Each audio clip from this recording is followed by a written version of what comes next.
Hi friends, ఫ్లిప్కార్ట్లో మనం ఎన్నో వస్తువులు కొంటూ ఉంటాము.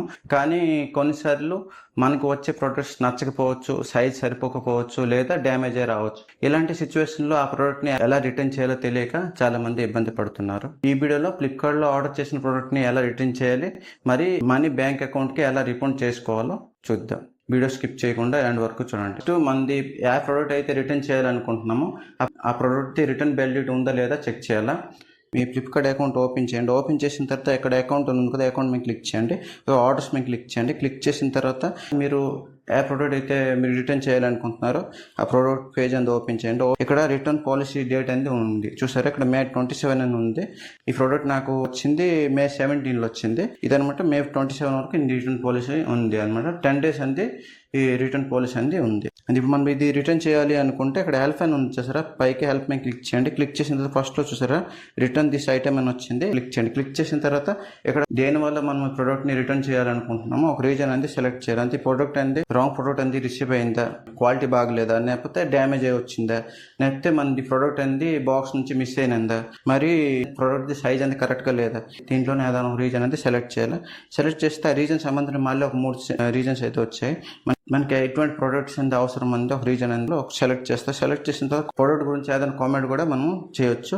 కాకపోతే కామెంట్ అనేది ఆప్షనల్ ఉంది, మీరు కామెంట్ చేసిన అవుతుంది, కామెంట్ చేయకపోయినా అవుతుంది. కంటిన్యూ క్లిక్ చేయండి. కంటిన్యూ క్లిక్ చేస్తే ఇక్కడ మళ్ళీ 2 ఆప్షన్స్ అయితే వచ్చాయి. Exchange, refund. మీకు ఈ ప్రోడక్ట్ని రిటర్న్ చేసి వేరే ప్రోడక్ట్ని మీరు తీసుకోవాలనుకుంటే ఎక్స్చేంజ్ని సెలెక్ట్ చేయండి. లేదా అమౌంట్ని బ్యాంక్ అకౌంట్కి రిఫండ్ చేసుకోవాలనుకుంటే రిఫండ్ని సెలెక్ట్ చేయండి. సెలెక్ట్ చేసిన తర్వాత ఇక్కడ మీది ఫ్లిప్కార్ట్లో మీ బ్యాంక్ అకౌంట్ అనేది యాడ్ ఉందా లేదా, బ్యాంక్ అకౌంట్ అనేది యాడ్ అవ్వకుంటే ఇక్కడ యాడెడ్ న్యూ అకౌంట్ అని ఉంది కదా, యాడెడ్ న్యూ అకౌంట్ మీద క్లిక్ చేయండి. క్లిక్ చేస్తే ఒక పేజ్ అనేది ఓపెన్ అవుతుంది. ఈ పేజ్లో బ్యాంక్ IFSC కోడ్ అనేది ఎంటర్ చేస్తారు. నెక్స్ట్ అకౌంట్ నెంబర్ ఎంటర్ చేస్తారు. ఖాతాలో ఏ పేరు అయితే ఉందో ఎగ్జాక్ట్గా అదే పేరు అనేది ఎంటర్ చేస్తారు. ఎంటర్ చేసిన తర్వాత ఓకే చేస్తారు. ఓకే చేస్తే బ్యాంక్ అకౌంట్ అనేది మీ ఫ్లిప్కార్ట్లో యాడ్ అవుతుంది. యాడ్ అయిన తర్వాత ఇక్కడ మళ్ళీ ఇలా పేజ్ అనేది ఓపెన్ చేస్తే ఇలా ఉంటుంది. ఎగ్జిటింగ్ అకౌంట్ అని సైడ్లో ఏరో మార్క్ ఉంది కదా చిన్నది, క్లిక్ చేయండి. క్లిక్ చేస్తే ఇక్కడ మీరు ఏ బ్యాంక్ అకౌంట్ అయితే యాడ్ చేస్తారో ఆ అకౌంట్ అని చూపిస్తుంది.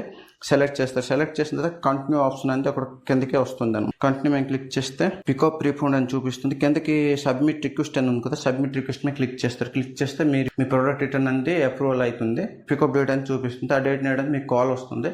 మీ ప్రోడక్ట్ అనేది మీరు రిటర్న్ చేయవచ్చు. రిటర్న్ చేసిన 24 అవర్స్లో మీ మనీ అనేది బ్యాంక్ అకౌంట్కి వస్తుంది. లేదా అంత కొద్దిగా లేట్ అయితే ఇప్పుడు ప్రోడక్ట్ పేజ్ అంతా ఓపెన్ చేసి ఇక్కడ సీ ఆల్ అప్డేట్స్ మీద క్లిక్ చేస్తారు. క్లిక్ చేస్తే పికప్ తర్వాత ఇక్కడ మీ అమౌంట్ అనేది ఎన్ని రోజుల్లో రిఫండ్ అవుతుందో తెలుసుకోవచ్చు. ఈ రోజు వీడియో అంతకే ఫ్రెండ్స్. వీడియో మీకు యూజ్ఫుల్ అయిందా లేదా కామెంట్ చేయండి. వీడియో మీకు యూజ్ఫుల్ అయితే లైక్ చేయండి, మీ ఫ్రెండ్స్ షేర్ చేయండి, మర్చిపోండి ఛానల్ సబ్స్క్రైబ్ చేయండి ఫ్రెండ్స్.